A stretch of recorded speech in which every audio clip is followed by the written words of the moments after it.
Eu vou passar a palavra para a professora Amanda, que ela vai nos tocar algo que é super importante, o procedimento de um processo de crime de responsabilidade, desde a Câmara até o Senado, até o eventual impeachment. Professora Amanda.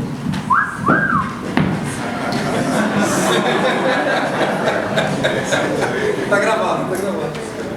Se precisar de advogado, tá bom. Mas você falou que não tem nenhum problema, ser heterossexual. Não da esquerda, não é o administrador ou o vereador. Só eu posso fazer. Bom, quero iniciar agradecendo a presença de todos vocês aqui. Nessa véspera de feriado, esse anfiteatro lotado, o que é uma grande, imensa satisfação a todos os professores do Departamento de Direito Constitucional da FMU, o que demonstra efetivamente o engajamento de todos vocês, o que é muito importante nesse processo político do país, essa participação de vocês que são estudantes e que têm realmente um papel fundamental nesse momento histórico do país. Quero agradecer ao professor Paulo de Tarso Neri pelo convite, pelo honroso convite, e cumprimentar todos os membros da mesa na pessoa do professor Paulo. Bom, o meu papel aqui é falar um pouco acerca das fases do processo de impeachment. Eu acredito que, com relação à Câmara dos Deputados, a gente já perdeu o objeto quanto a analisar a fundo todo o procedimento que correu na casa. Mas é importante a gente fazer uma análise pelo menos ampla, para que a gente possa depois discutir o que pode ser ou não analisado, inclusive agora no Senado Federal. Basicamente, a Constituição estabelece 2 etapas ao processo de impeachment e, analisando aí um modelo bicameral, estabeleceu a Câmara dos Deputados, nos termos do artigo 51, inciso 1 da Constituição, a análise da admissibilidade de apurar-se um possível crime de responsabilidade por parte do Presidente da República e de demais autoridades elencadas na Lei 1079 de 1950. Esse processo ele pode ser deflagrado por absolutamente qualquer cidadão. Qualquer cidadão pode apresentar, inclusive você, se tiver vontade de continuar, aos inícios de processo de impeachment, poderá fazê-lo apresentando ao presidente da Câmara dos Deputados. Há um juízo de discricionariedade do presidente da Câmara para receber ou não este pedido. Inclusive, esse foi um questionamento feito no Supremo Tribunal Federal, se o presidente da Câmara poderia ou não fazer esse juízo de discricionariedade quanto à instauração desse procedimento de admissibilidade de um possível impeachment, e aconteceu com o vice-presidente da República, Michel Temer.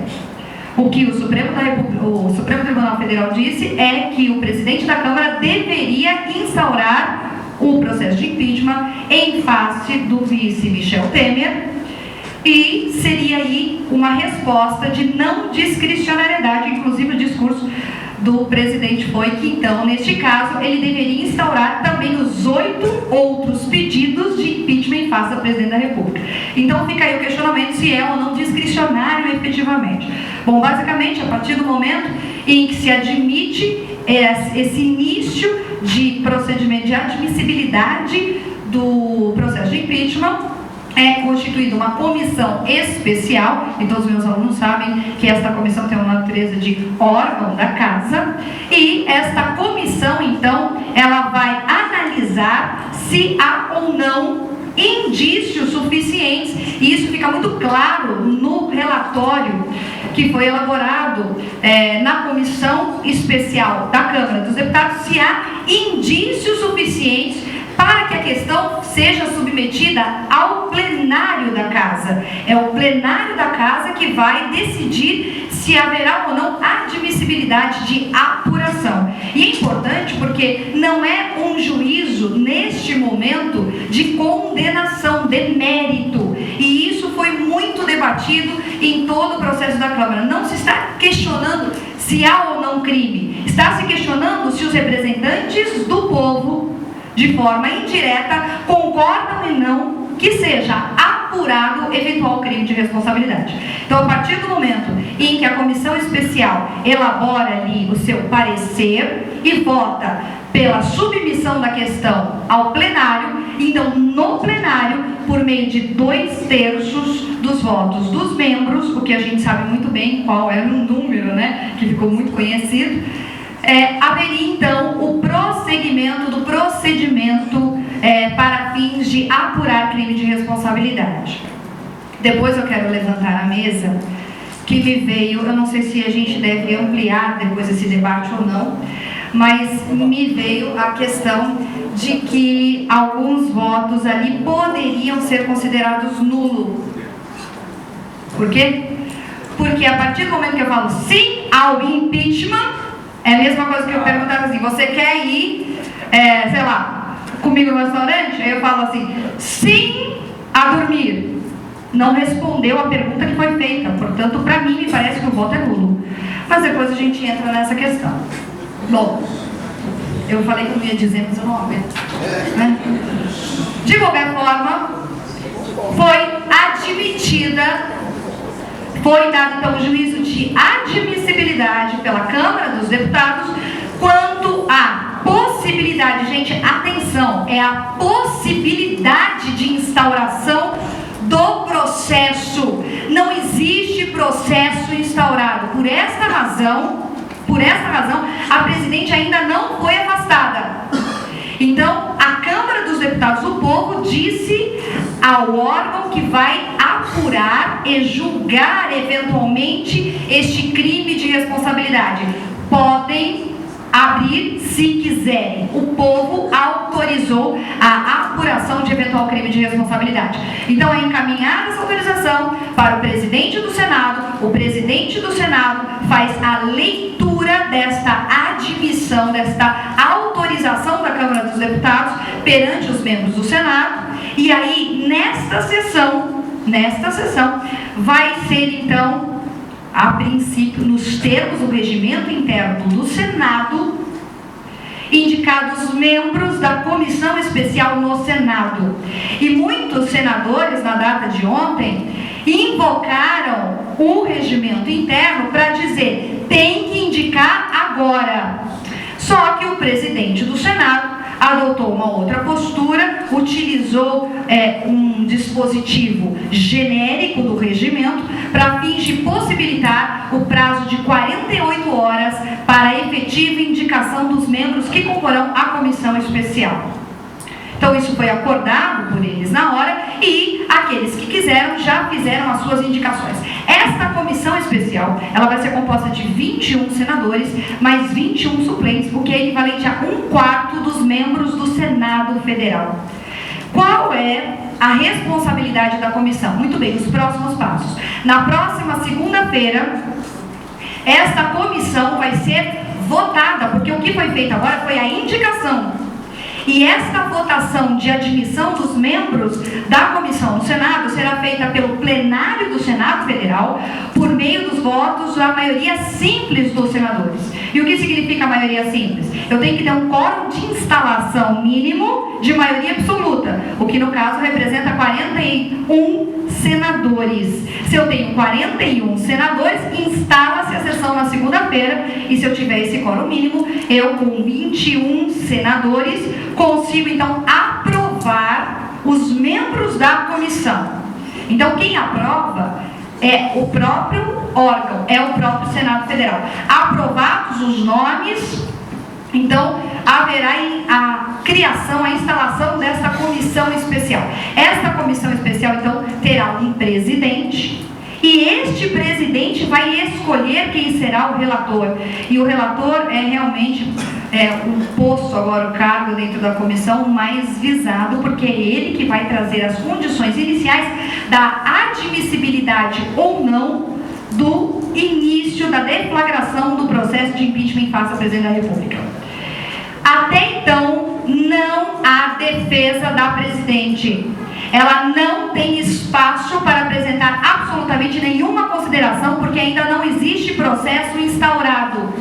Provavelmente é essa a razão que fará ela utilizar da Assembleia da ONU para fins de realizar alguns atos de defesa, o que não é salutar à nossa imagem a imagem do país e das nossas instituições. Mas essa também seria uma questão que a gente pode debater na mesa. Basicamente, a comissão, então, ela vai elaborar, depois de eleito o presidente, indicado o relator, vai elaborar um parecer, e este parecer da comissão será submetido ao plenário da casa. E esse parecer é lido no plenário e, novamente, por meio, como disse o Supremo Tribunal Federal, na DPF 378, o plenário, por meio de maioria simples, novamente, vai votar se será ou não instaurado o processo de impeachment em face da Presidente da República. Se atingido o quórum, instaurado o processo em face dela, é a primeira fase do processo de impeachment, efetivamente no Senado Federal. Instaurado, notifica-se a Presidente e automaticamente ela está afastada por 180 dias. Do afastamento, com a vacância do cargo, assume o legítimo sucessor, que é o vice-presidente da República. Me parece, é a minha sensação, que é por isso que o processo no TSE, quanto à cassação da chapa, está sendo altamente agilizado, né? Hoje, amplamente divulgado na imprensa, que há uma instrução probatória baseada aí em tudo que está sendo feito na Operação Lava Jato, para fins de verificar se haverá ou não a cassação da chapa. E isso porque, deixa eu fazer um paralelo, eu sei que eu não posso me estender muito na minha fala, mas eu acho que isso é muito importante. Está se reivindicando, inclusive, na sessão dessa semana, foi apresentado o projeto de PEC, que é a proposta de emenda à Constituição para fins de alterar o processo eleitoral e convocar-se novas eleições populares. Gente, a Constituição estabelece uma série de dispositivos a fim de garantir a estabilidade das instituições, do Estado Democrático de Direito e da Constituição Federal.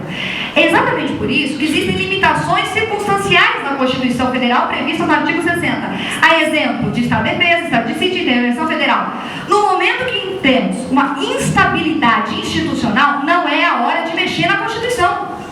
Não é a hora, não é o momento de mexer na Constituição quando nós temos um abalo nas instituições, que seria, no caso, aí, o que a gente chama de Estado de Defesa, de Sítio e Intervenção Federal. Não é o caso, mas o que me parece é que não é momento de aprovar uma PEC para fim de, por mais que fosse legítimo, eu estou falando aqui como jurista, não me parece adequado. Mas mesmo que fosse admitido, nós temos duas questões importantes. Primeiro, que provavelmente o governo não conseguiria o quórum de 3/5 para fim de aprovar uma PEC dessa, que depende de uma aprovação em 2 turnos em cada casa, ou seja, são 4 votações. Não daria tempo, né? Me parece que não seria a melhor solução no momento. Mas, de qualquer forma, mesmo que eu fizesse, nós teríamos que aplicar o artigo 16 da Constituição, que estabelece a impossibilidade de aplicação dessa lei eleitoral, e aqui no caso é uma regra constitucional eleitoral, para fins de um processo que possa acontecer no período de no mínimo 1 ano posteriormente. Então teria que aguardar de qualquer forma o período do artigo 16 da Constituição. Então voltemos à questão aqui da admissibilidade. Admitir o processo, instaurado o processo, presidente afastado, vice-presidente da República, então assume o cargo de presidente da República. Aqui sim, nós temos o início do processo. Aqui nós abrimos a fase de instrução do processo de impeachment no Senado Federal. Aqui começa a possibilidade da presidente da República, por meio de um defensor que ela escolher.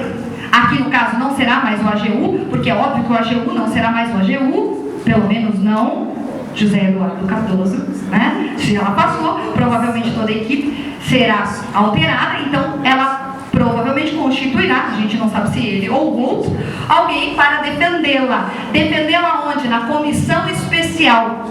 A comissão especial, então, vai começar a fase instrutória do processo. É lá que a presidente vai, pela primeira vez, apresentar as suas defesas de mérito. Por que no mérito esse processo deveria ser arquivado nos olhos ou na vista da defesa?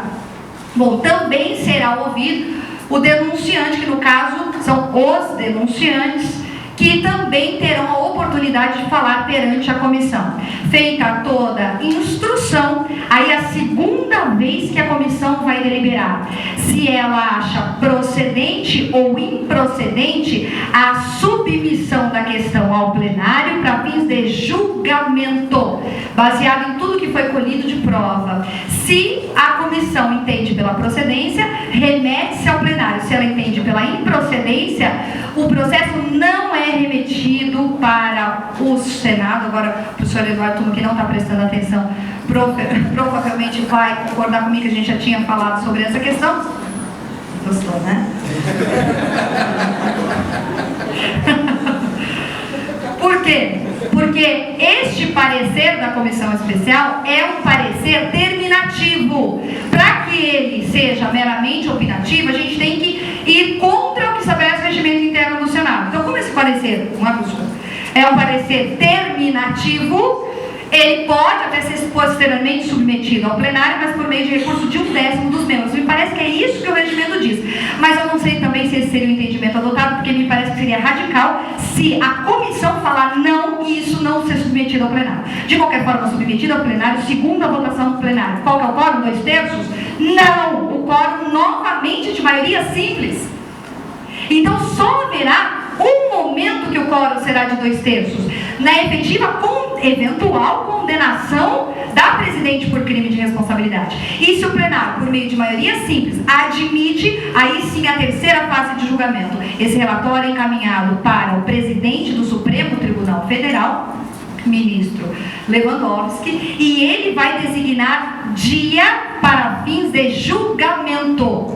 E ele vai presidir esse julgamento para garantir exatamente as questões formais, procedimentais ou processuais aplicáveis a esse julgamento. E no julgamento, defesa terá a oportunidade de falar. Os denunciantes também terão oportunidade de falar perante o plenário do Senado Federal, e aqui sim, por um quórum de maioria qualificada, será votado se há ou não crime de responsabilidade, por meio de 2/3, ou seja, o equivalente a 66,6% dos membros, que em números 54 senadores. E só então a presidente será condenada por crime de responsabilidade, sendo ela imputada as duas penas, que é a perda do mandato e a inabilitação para ocupar função pública por um período de 8 anos. Somente isso, sem excluir eventualmente eventuais apurações judiciais que se façam necessárias no caso. Então, basicamente, esse é... e óbvio, né? Ela pode também ser absolvida, e nesse caso, se absolvida, ela retorna ao cargo, né? O que parece pouco provável no momento. Essas eram as minhas considerações. Obrigada a todos vocês.